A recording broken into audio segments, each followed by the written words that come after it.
about this today. I think we've got a few questions that need to be answered, but I think we're ready for it. Bring it on.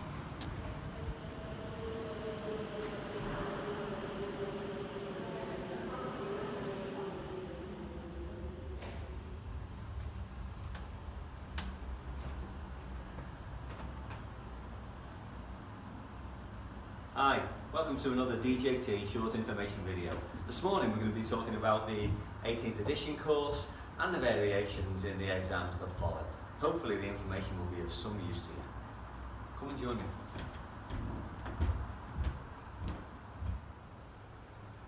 Morning Dave, everything okay? All good, Andy, yeah? Here we are again, back at the rooftop terrace in the Liver buildings, Liverpool. Yeah.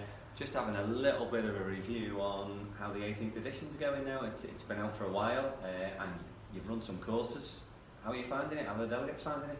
Really good. The courses are going great. We've had great success rates. There's changes in the book which are really interesting, but the guys who've come along, the feedback's been brilliant. We're doing quite well, I think. Because I think generally the format of the exam is the same. It's a 60 question exam done over 2 hours. Have the results been okay? Results have been fantastic. The guys, I mean, it's all to do with them putting the work in. We do a lot of revision in between the actual delivery of the course and taking the exam. Yeah. We've got that sorted now, and the results have been brilliant. 60 question multiple choice exam, as you say. Okay. We tend to run it a couple of days after the training to give them a chance to familiarise themselves with the book. I think there's an option, isn't there, for an update, or is there? There is, but that's a controversial subject at the moment. Probably what we want to talk about this morning. The update course was muted during the seminar prior to the regs coming into force. And the problem was, when the 16th edition became the 17th edition, they ran an update course that was accompanied by an update exam. And the update exam was 30 questions long and only based on the updates. I remember that, yeah. But what we found out with this one is there is no update exam. So you do a one-day update course, but instead of doing a 30 question multiple choice exam just on the updates, you do the full 60 question exam based on the entire regs. So, how many people would that suit? Well, I don't think it'd suit very many. We've had to have this conversation because we keep getting calls and inquiries of people who are rightly saying they've read the criteria on a website somewhere that says if they've taken the 17th edition since the Third Amendment, all they have to do is the update. But when we tell them that it's gonna end up in them taking the 60 question multiple choice exam after only 1 day's training, and all that will be covered on that 1 day's training are the updates or the changes, a lot of them have changed their mind and come on the full course. Well, in fairness, I think you ran an update course, didn't you? How did the delegates find out? Did you find that? Okay, well, we ran the update course together, so you know about it, so you can pitch it whenever you want. It was an awful lot to cover. Biggest problem we found, I think, Andy, is that we like to accommodate our delegates. So if they ask a question about an area where there hasn't been a change, I'm just going to hold the book up here to the camera, and I can just show that anywhere where there's a line on a page, so for example, this line that runs down the side of the page here in the regs, anywhere there's a small line in the regs, there's been a change. So there's been a change there's been a change on this side over here. Okay, there are lots of subtle small changes on every page. So if you cover the major changes, you can do it in a day.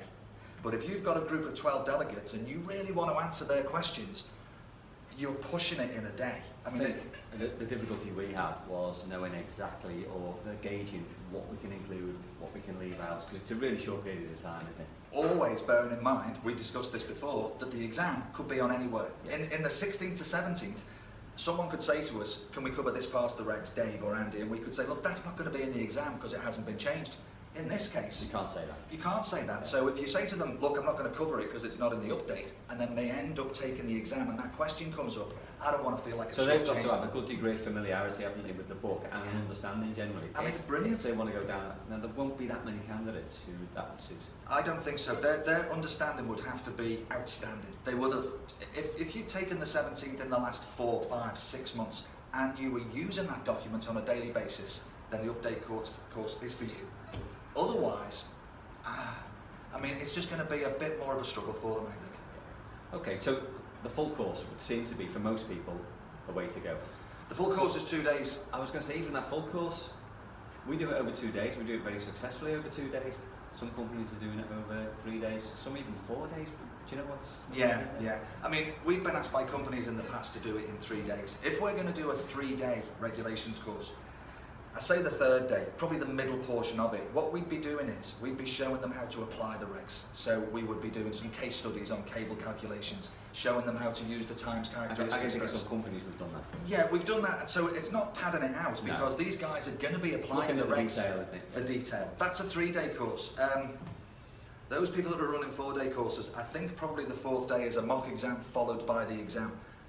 So it's not really a delivery day. It's more of you're doing 3 days and we're including the exam as the 4th day. Oh, okay. But I think they're probably charging accordingly, if I'm honest. Because if you looked at ours, there'd be a bit extra for the exam, wouldn't there? Ours is 2 days, 2-day course, then they go away, generally for 3 days, then they come back to the centre and then they do it's not included in the training, exam, separate. So it's 2 days and then exam. Okay, well there's also a cost element to this, isn't it? Because if you did do the update, whether or not it suited you, absolutely, that's a 1-day. Yeah, I've got to be honest though, there are 3 things in life that you shouldn't base on cost. Tattoos, toothpaste and training. Yeah, in my opinion. You've got to be careful. Just don't go for the cheapest one. It's like anything. Yeah, on the same vein, I've had a guy on the phone saying to us, there's a place closer to us that do the course, why should I come on yours? And the answer is, if you're basing your training needs on geography, you're using the wrong gauge. Yeah. I mean, we've got quite a good reputation and hopefully that continues. 2 days is adequate to cover BS 7671. Then they take away past papers, which will familiarise them with the book, and then they get an opportunity to take the exam. It works. The proof's in the pudding. We've got an outstanding success rate. Okay. Well, thanks, Dave. I think you've cleared a lot of that stuff up. Brilliant. All right, Cheers, Andy. Cheers.